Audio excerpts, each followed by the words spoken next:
Hi everyone, my self सीमा। और स्वागत है आपका यूनिक स्टडी ऑनलाइन क्लासेस में। लास्ट टाइम जो हमने क्लास की है वो हमने जो राजपूत शासक है उनके बारे में जानकारी, जैसे कि उनका उदय कैसे हुआ और उदय के कारण क्या रहे थे, किसने क्या स्टेटमेंट उनके बारे में कही है, वो सब हमने जाना है। तो आज हम सबसे पहला वंश पढ़ेंगे गुज्जर प्रतिहार वंश। ठीक है, सबसे पहला जो वंश पढ़ेंगे हम कौन सा पढ़ेंगे? गुज्जर प्रतिहार वंश पढ़ेंगे, जिसमें हम सबसे पहले ये जानेंगे कि इनकी जानकारी हमें कहाँ से मिलती है। सबसे पहले जो इनकी जानकारी है कहाँ कहाँ से कौन कौन से सोर्सेज से हमें प्राप्त होती है, तो पुलकेशिन द्वितीय का एहोल अभिलेख, जिसमें गुज्जर प्रतिहारों का जिक्र किया गया है। पुलकेशिन द्वितीय वही है जिसकी हर्ष के साथ जो है लड़ाई होती है, युद्ध होता है और नर्मदा नदी पर। तो एहोल अभिलेख से हमें उनकी जानकारी मिलती है और गुज्जर प्रतिहारों का भी जिक्र उसमें मिलता है। ग्वालियर जो प्रशस्ति लेख है, ये बहुत ही इम्पोर्टेंट लेख रहा है इस टाइम का, और ज्यादातर जो जानकारी है इस लेख से इस काल की मिलती है। तो ग्वालियर प्रशस्ति अभिलेख, प्रशस्ति मतलब प्रशंसा में लिखा गया अभिलेख, इसमें बताया जाता है कि जो गुज्जर प्रतिहार थे, गुज्जर और प्रतिहार, ठीक है, ये राजस्थान और गुजरात वाले इलाके में थे।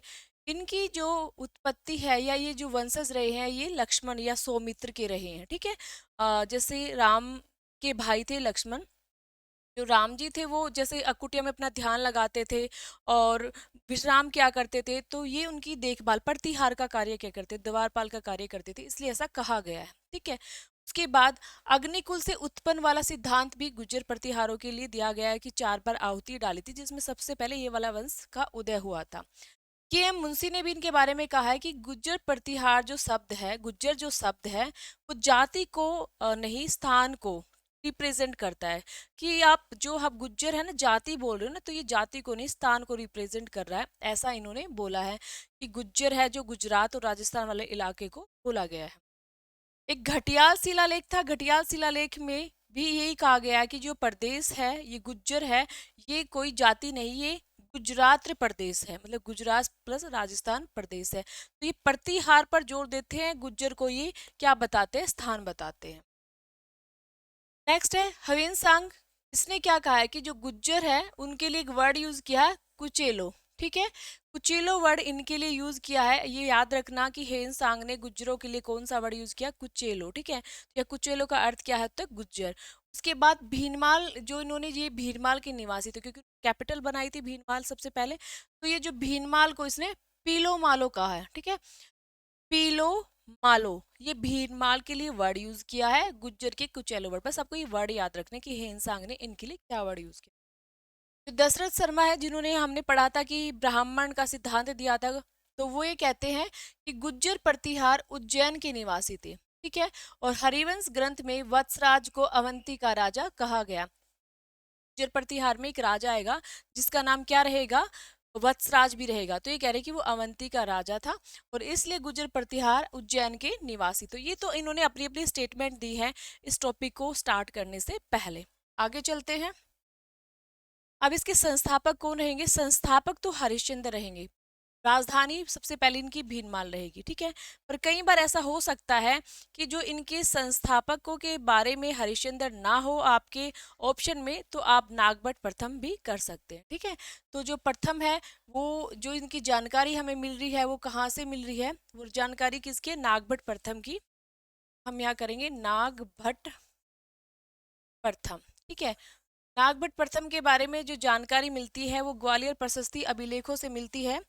वो जानकारी हमें कहाँ से मिलती है, ग्वालियर प्रशस्ति अभिलेखों से मिलती है, और एक हंसोट अभिलेख। ठीक है, इसमें नागभट्ट प्रथम को क्या कहा गया है, मलेच्छों का नाशक कहा गया है।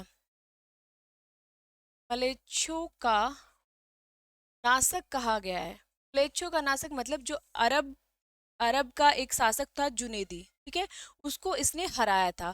और ये जानकारी हमें ग्वालियर प्रशस्ति अभिलेख से मिलती है और हंसोट अभिलेख से भी मिलती है। ठीक है, ग्वालियर जो प्रशस्ति अभिलेख है इसमें इसको नारायण का रूप कहा गया, नारायण का रूप भी कहा गया है नागप्रथम, नागभट्ट प्रथम को। ठीक है, तो ये जानकारी आपको मेनली ये याद रखना है कि अगर हरिश्चंद्र ऑप्शन में ना आए तो आप संस्थापक में नागभट्ट प्रथम भी कर सकते हैं। ठीक है, ये काफी मतलब जो है शक्तिशाली शासक माना जाता है, इसके बारे में जानकारी ग्वालियर अभिलेख से और हंसोट अभिलेख से मिलती है। ठीक है, नेक्स्ट जो है नेक्स्ट हमें पढ़ना है वत्सराज के बारे में, ठीक है। इतना ही है आपके नागभट्ट प्रथम के बारे में, वो बहुत लंबी चौड़ी जानकारी आपको नहीं याद करनी, बस उसको मलेच्छों का नाशक कहा जाता है। उसने अरब एक शासक था जुनेदी, उसको हराया था, तो मैं लिख देती हूँ थोड़ा सा। अरब शासक जुनेदी को हराया, इसलिए को मलेच्छों का नाशक कहा गया है, ठीक है। मलेच्छों का नाशक कहा गया है। ये वर्ड जो मलेच्छ है, इन्होंने अरबी वालों के लिए, अरबी या फिर इस्लाम के खिलाफ ये वर्ड यूज किया, ठीक है। और इसको नारायण का रूप भी कहा गया है, को कहा गया है नारायण का रूप आपके जो है नाग प्रथम को, ठीक है, नागभट्ट प्रथम को। और हरिश्चंद्र प्रथम के बारे में सिर्फ और सिर्फ संस्थापक के बारे में जानकारी। नेक्स्ट है वत्सराज। वत्सराज एक वास्तविक संस्थापक रहा है। वास्तविक संस्थापक अगर पूछे तो वत्सराज के बारे में कहेंगे, और उसने गौड़ प्रदेश को जीता था, ठीक है। किसको जीता था? गौड़ प्रदेश को जीता था, ये सबसे बड़ी इसकी उपलब्धि मानी जाती है।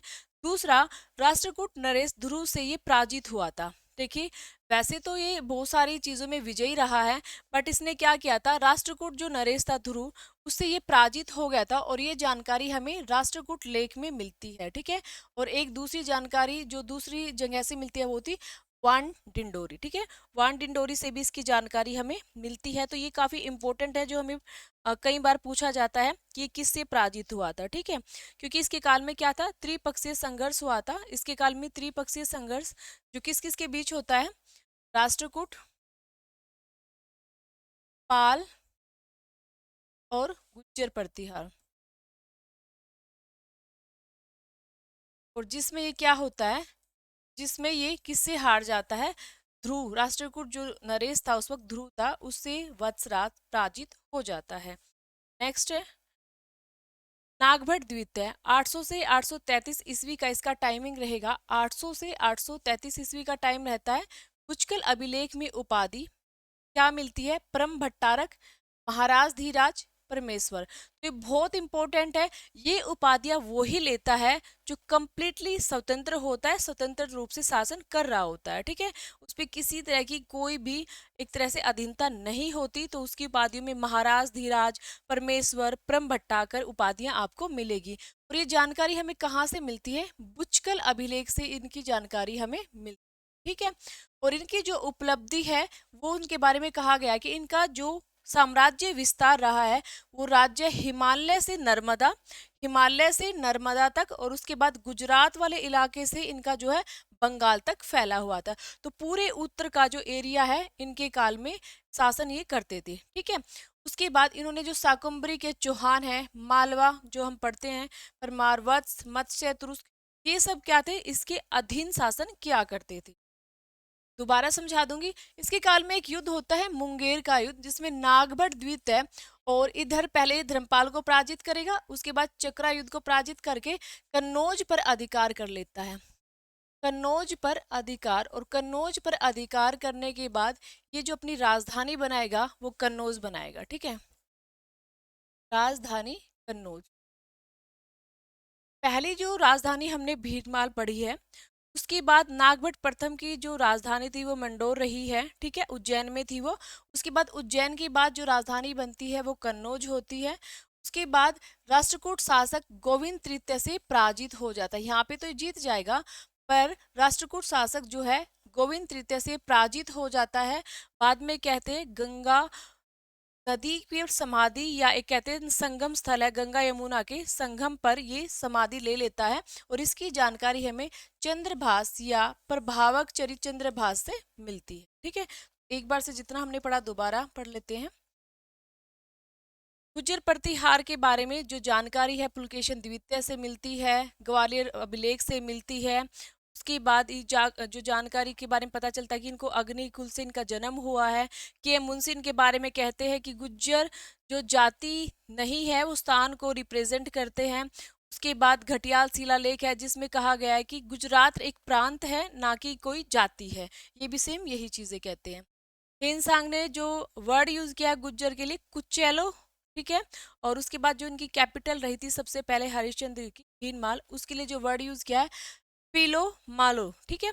उसके बाद नेक्स्ट है दशरथ शर्मा। दशरथ शर्मा ने क्या कहा है कि गुर्जर प्रतिहार उज्जैन के निवासी रहे हैं और उनके बारे में हरिवंश ग्रंथ में वत्सराज को अवंती का राजा कहा गया है, ठीक है। जो हरिवंश ग्रंथ रहा है उसमें वत्सराज जो अब एक शासक आएगा आगे, उसको अवंती का राजा कहा गया है। ये जानकारी आपको कहाँ से मिलती है? हरिवंश ग्रंथ से। नेक्स्ट है संस्थापक हरिश्चंद्र है और जिनकी राजधानी भीनमाल रहेगी। प्रथम जो नागभट्ट प्रथम शासक रहेगा, मतलब जो एक तरह से कहीं ना कहीं थोड़ा सा शक्तिशाली या प्रतापी राजा जिसके बारे में कहा गया है, क्योंकि सिर्फ संस्थापक है, इनके बारे में कोई जानकारी नहीं है।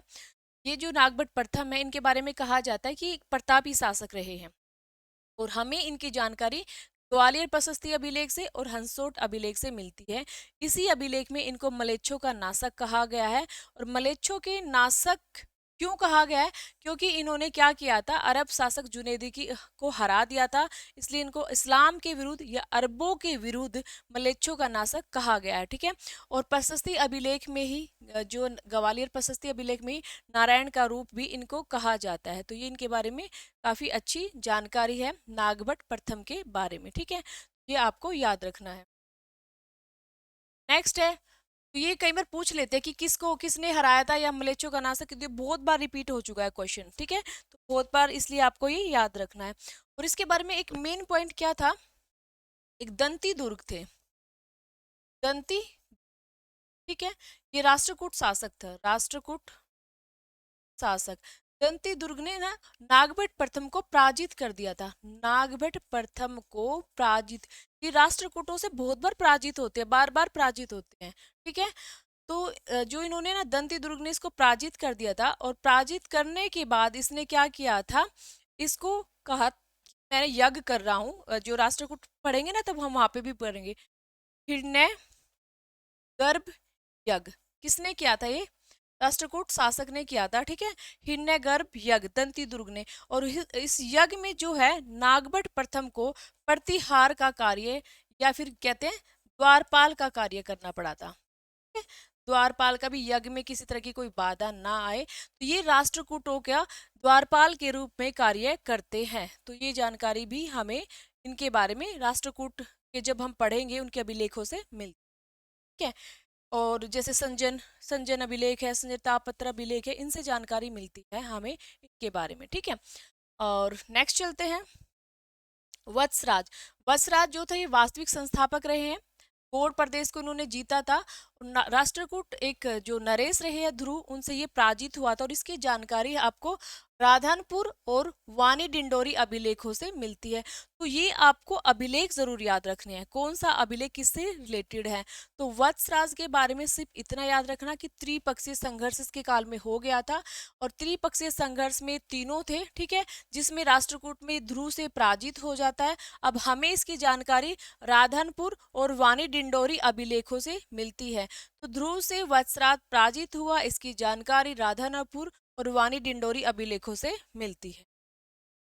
नेक्स्ट चलते हैं हम नागभट्ट द्वितीय के पास। नागभट्ट द्वितीय के बारे में हमें पता चला कि ये एक अच्छा मतलब खास प्रतापी शासक था, ठीक है, काफी शक्तिशाली शासक जिसको बोला गया है, क्योंकि इसको वास्तविक संस्थापक भी बोला गया है। वास्तविक जो संस्थापक रहेगा वो नागभट्ट द्वितीय रहेगा। और इसने बुजकल अभिलेख में उपाधि, इसकी उपाधियों के बारे में पता चलता है। तो पूछे कि बुजकल अभिलेखों में किसके बारे में जानकारी मिलती है, तो नागभट्ट द्वितीय के बारे में। और उसकी जो हमें क्या मिलती है, उपाधि मिलती है परम भट्टारक, महाराज धीराज और परमेश्वर, ठीक है। इसको वास्तविक संस्थापक भी माना गया, वास्तविक संस्थापक।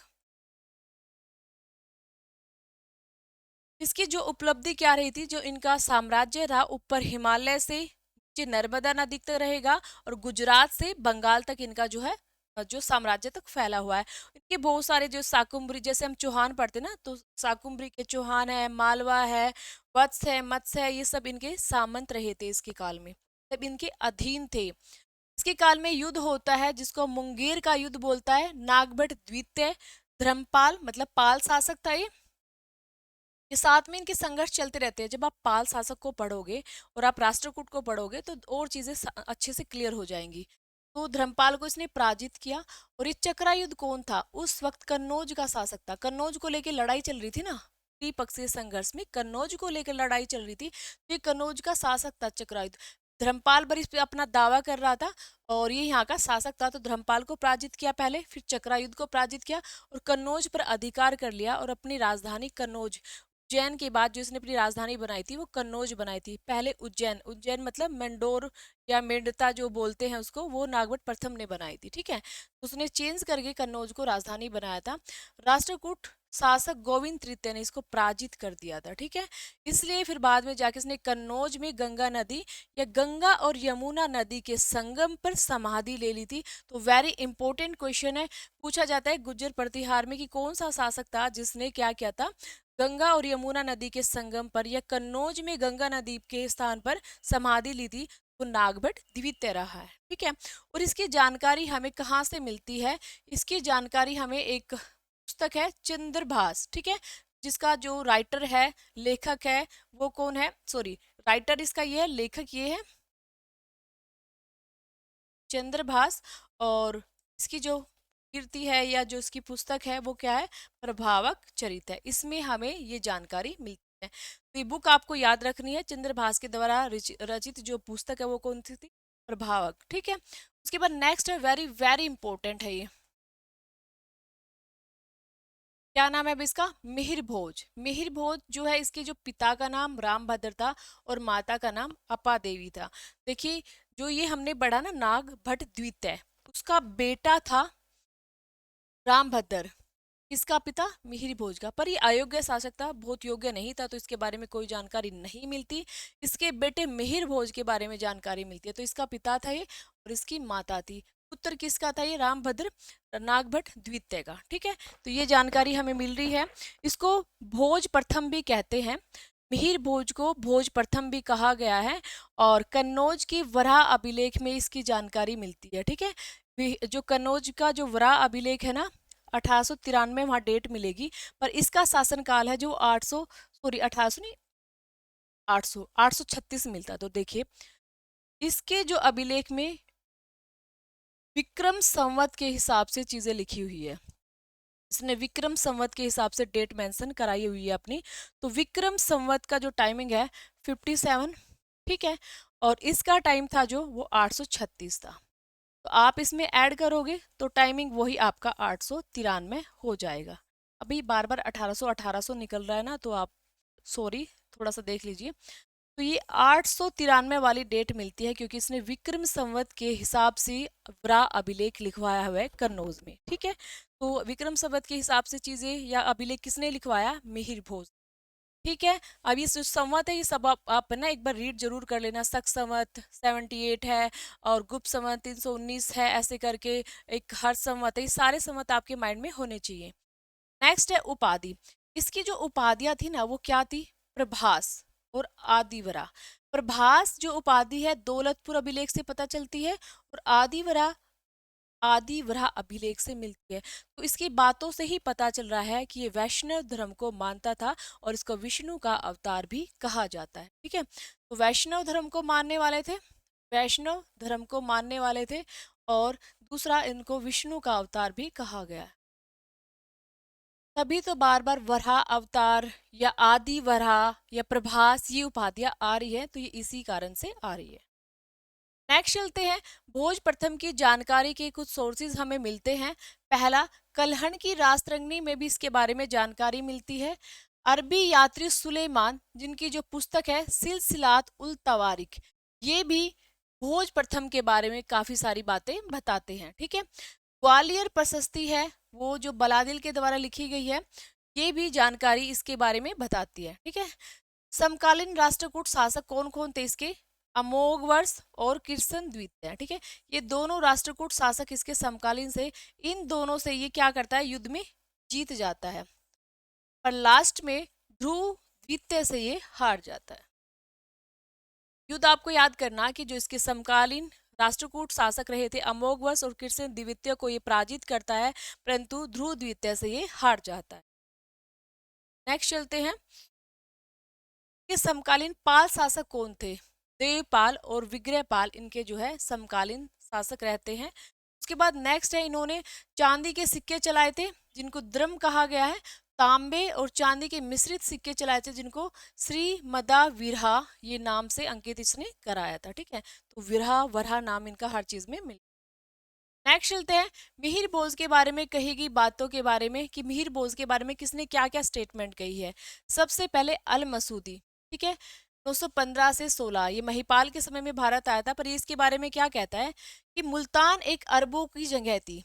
देखिए, इसने कहा कि मुल्तान मुल्तान में जो केंद्रीय शक्ति थी या केंद्र था वो अरबियों का था। ठीक है, वहीं पर वे जंगह लेते थे, वहीं पनाह लेते थे, कुछ भी उनको करना होता तो मुल्तान ही उनका केंद्र रहा है। तो इन्होंने कहा कि उन्होंने जो अरबी थे उन्होंने मुल्तान में एक सूर्य मंदिर को कभी नहीं तुड़वाया।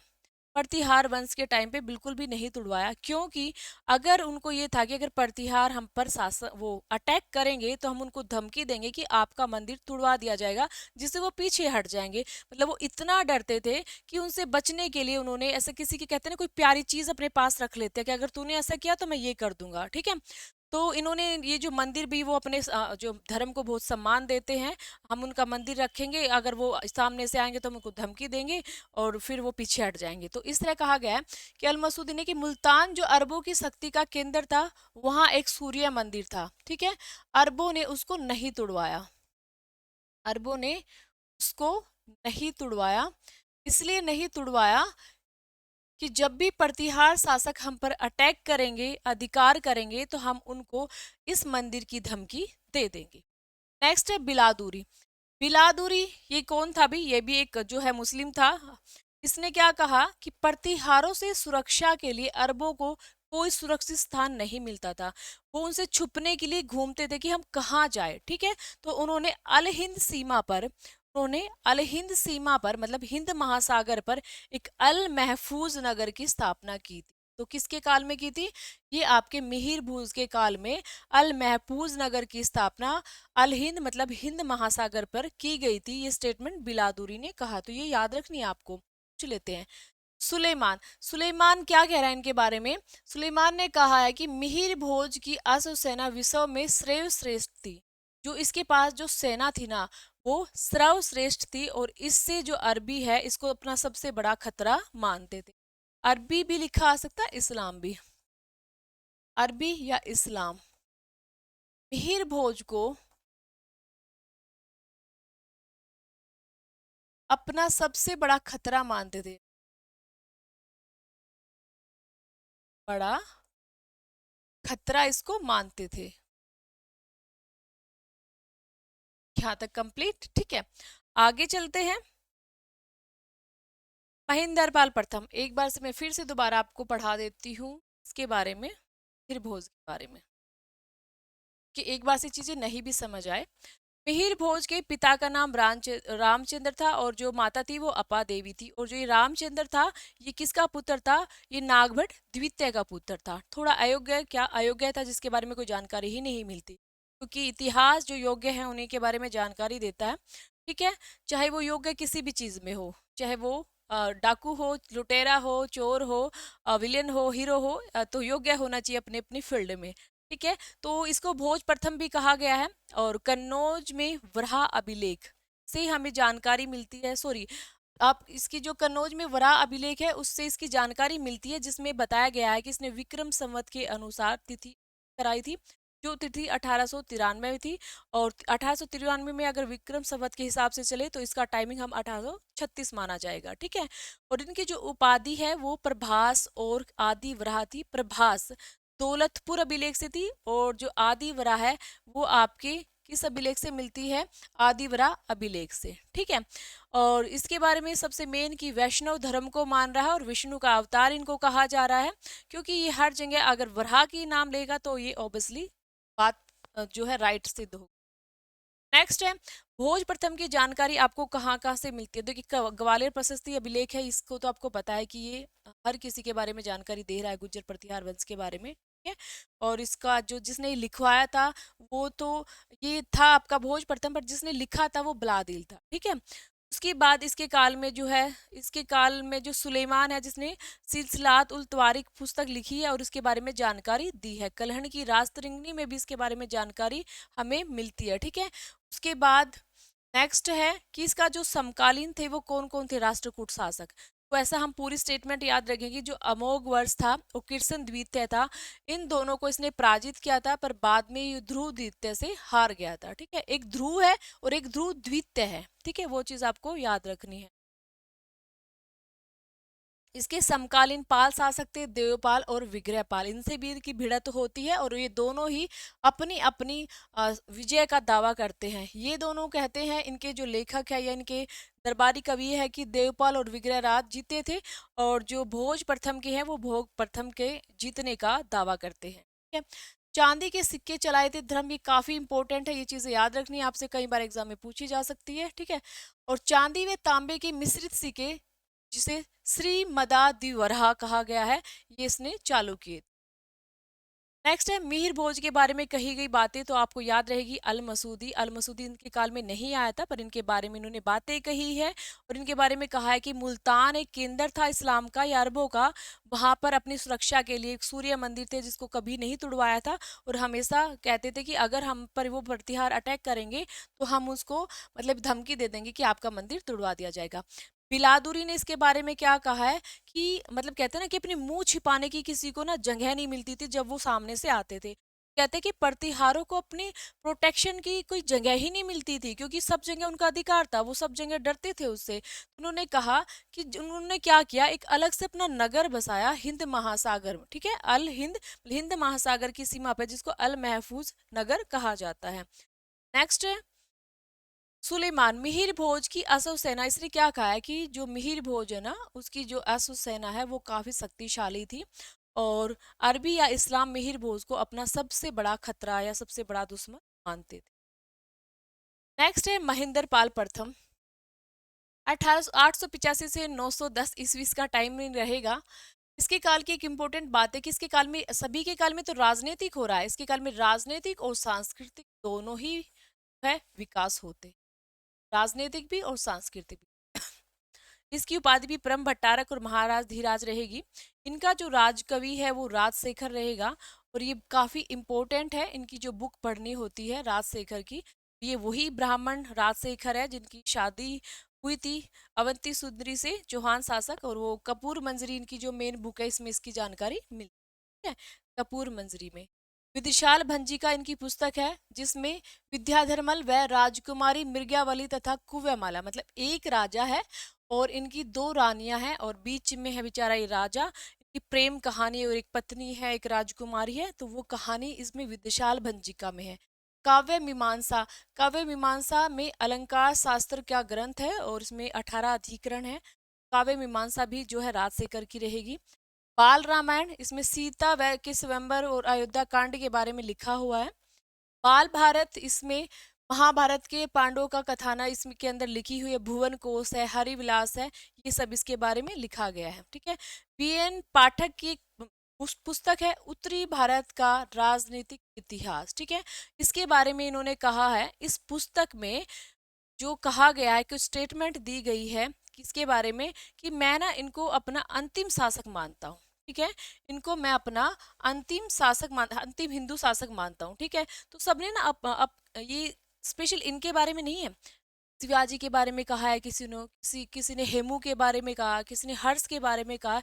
सबने अपने अपने विचार रखे, अलग अलग इतिहासकार ने अलग अलग विचार रखे हैं। तो पूछा जाए महेंद्र पाल प्रथम के बारे में किसने लिखी है ये बात, कि इसको मैं मतलब अंतिम हिंदू जो है राजा मानता हूँ, या अंतिम शक्तिशाली हिंदू राजा मानता हूँ, तो वो जो कहानी है वो किसने लिखी है, वो बीएन पाठक ने मतलब बताई है। नेक्स्ट है राजशेखर ने इनके बारे में निर्भय राज, निर्भय नरेंद्र चूड़ामणि, क्योंकि वो इसके राजकवि थे और ओबियसली इनके बारे में लिखेंगे। ठीक है, उसके बाद इनके जो सकला विलय व रघुवंशी, इनके बारे में राजशेखर ने कहा है। ठीक है, नेक्स्ट है इनके अभिलेख है, जैसे एक है बिहार शरीफ अभिलेख। ठीक है, ये पटना में है, पटना, और एक है गया स्थित राम गया व गुनानिया अभिलेख, ये पालों को पराजित किया था इसने, ऐसी जानकारी मिलती है। देखिए राजशेखर ने इनके बारे में निर्भय राज, निर्भय नरेंद्र, चूड़ामणि, सकला विलय, रघुवंशी, ये जानकारी दी है कि इनके बारे में ये उपाधियां राजशेखर ने दी है। एक अभिलेख इससे रिलेटेड है, बिहार शरीफ अभिलेख। पूछेंगे कि अभिलेखों में किसकी जानकारी, बहुत सारे अभिलेख आएंगे तो आपको ना कुछ कैच करने हैं। बिहार शरीफ अभिलेख ये पटना में है। गया स्थित रामगया या गुनानिया अभिलेख है, इनमें बताया गया है कि पालों को इसने पराजित किया था। ठीक है, पालों को पराजित किया था। नेक्स्ट अब चलेंगे महिपाल प्रथम के पास। ठीक है, महिपाल प्रथम के पास चलेंगे क्योंकि इन्होंने क्या किया था, 914 से 943 तक शासन किया था। राजशेखर इसका दरबारी कवि था और उनका भी दरबारी कवि था। आर्यवर्त का महाराज धीराज उपाधि दी है राजशेखर ने इनको। आर्यवर्त का महाराज धीराज, रघुकुल ग्रामीणी, रघुकुल तिलक, तो ये सारी उपाधि इसके द्वारा दी गई। ठीक है, दोबारा समझाती हूँ। अल मसूदी भारत आया था इनके काल में, महिपाल के काल में आया और उन्होंने बोला कि इसके पास 7 से 9 लाख तक सेना है जो अल गुज्जर राज्य की रक्षा करती है। ठीक है, अल गुज्जर किसके लिए बोला इसने, गुज्जर प्रतिहार वंश को वर्ड यूज किया। ठीक है, और महिपाल किसने, बोरा या बावरा शब्द यूज किया है। तो महिपाल के लिए जो वर्ड यूज किया इसने बोरा या बावरा शब्द यूज किया। ठीक है, और अल मसूदी ने ही इसके काल को शांति व समृद्धि का काल कहा है। कहते हैं बाद में धीरे धीरे प्रतिहार वंश का विघटन प्रारंभ हो गया था। इसकी जानकारी हमें खंबात दान पत्र व असनी अभिलेख से मिलती है 1917 में, कि क्या हो गया था, प्रतिहार वंश का विघटन यहाँ होना शुरू हो गया था। ठीक है, उसके बाद जो है हरिसेन की एक पुस्तक है वृत्त कथा कोश। ठीक है, उसकी रचना इसी के समय में हुई थी, वर्धमान के काठियावाड़ में की थी इसने। काठियावाड़ में प्रतिहार के शासनों के काल में हरिसेन ने अपनी इस पुस्तक का जो है मतलब लिखी थी।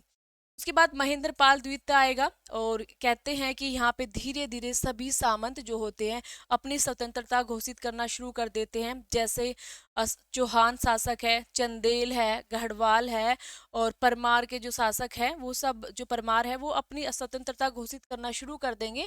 और यहाँ पे धीरे धीरे क्या होएगा, इनका पतन हो जाएगा और एक शासक आएगा राज्यपाल, बहुत सारे आएंगे, देवपाल, राज्यपाल। राज्यपाल मोहम्मद गजनबी के सामने जो समर्पण कर देगा। इसका बेटा लोचन पाल है वो भी पराजित होगा, तो आगे हम उसके बारे में पढ़ेंगे जब गजनबी के अटैक पढ़ेंगे। ठीक है, तो एक बार से फिर मैं रिवाइज करा देती हूँ उसको।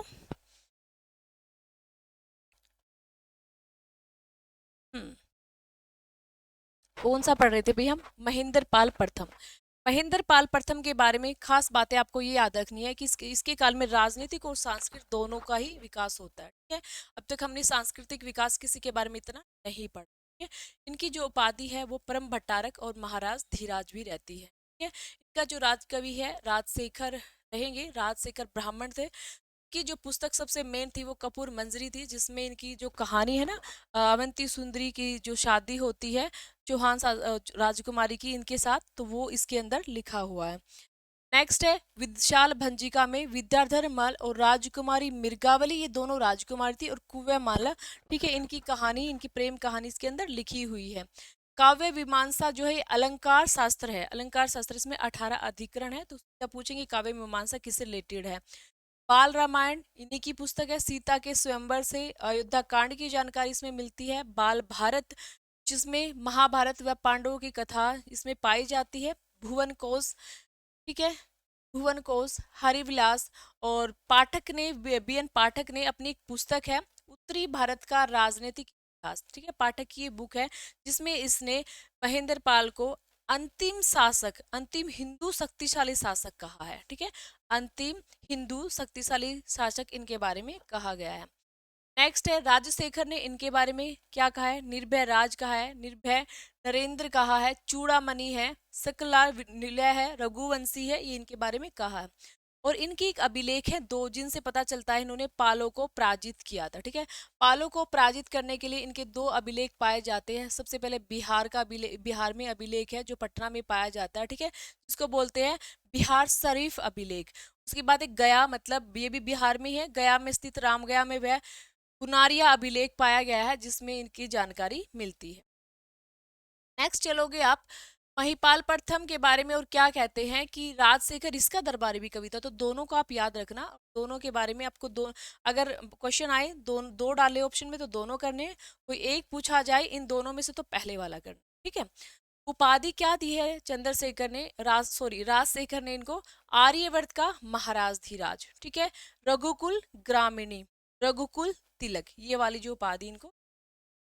नेक्स्ट है, अल मसूदी भारत आया, महिपाल के पास इसने क्या कहा कि महिपाल के पास 7 से इसके काल में आया था, तो ये चीज आपको याद रखनी है कि अल मसूदी किसके काल में भारत आया था।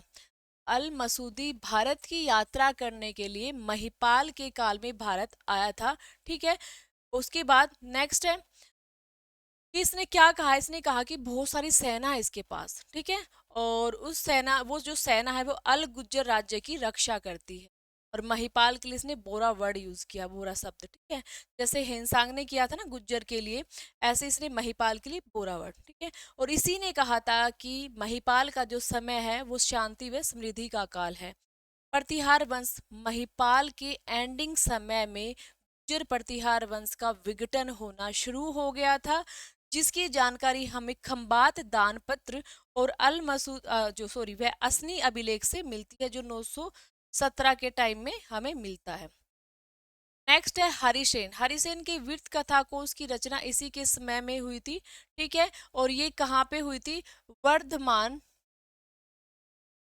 काठियावाड़, गुजरात में, ठीक है। नेक्स्ट है महेंद्रपाल द्वितीय, और महेंद्रपाल द्वितीय के बाद धीरे धीरे बहुत सारे ऐसे उत्तराधिकारी आते हैं जिनके काल में प्रतिहार वंश का एंड होना शुरू होता है। यहाँ पे इन्होंने अपनी स्वतंत्रता घोषित कर ली थी। राज्यपाल ने जो आएगा उसने मोहम्मद गजनबी के सामने आत्मसमर्पण कर दिया था, और सभी शक्तियां जैसे चौहान है, कच्छ है, और आपके चंदेल है, परमार है, सभी वो उभर कर सामने आते हैं। आप इसको एक दो बार पढ़ोगे ना तो अच्छे से याद हो जाएगा। कुछ एक बार तो आपको 60-70% होएगा, 2 से 3 बार पढ़ोगे 100% याद हो जाएगा। इसके ना अभिलेख की जानकारी, अभिलेखों के बारे में पता होना बहुत ज्यादा जरूरी है। कौन सी बात किस अभिलेख से मिलती है, कौन सी उपाधि किसके द्वारा दी जाती है, कौन सी पुस्तक किसके द्वारा लिखी जाती है, किसके बारे में अल मसूदी ने क्या कहा, सुलेमान ने क्या कहा, वो सब आपको पढ़ना पड़ता है, ठीक है। आज के लिए इतना ही काफी है। अगला जो हमारा वंश रहेगा वो चौहान शासक रहेंगे, हम चौहान शासक पढ़ेंगे। Okay, bye bye.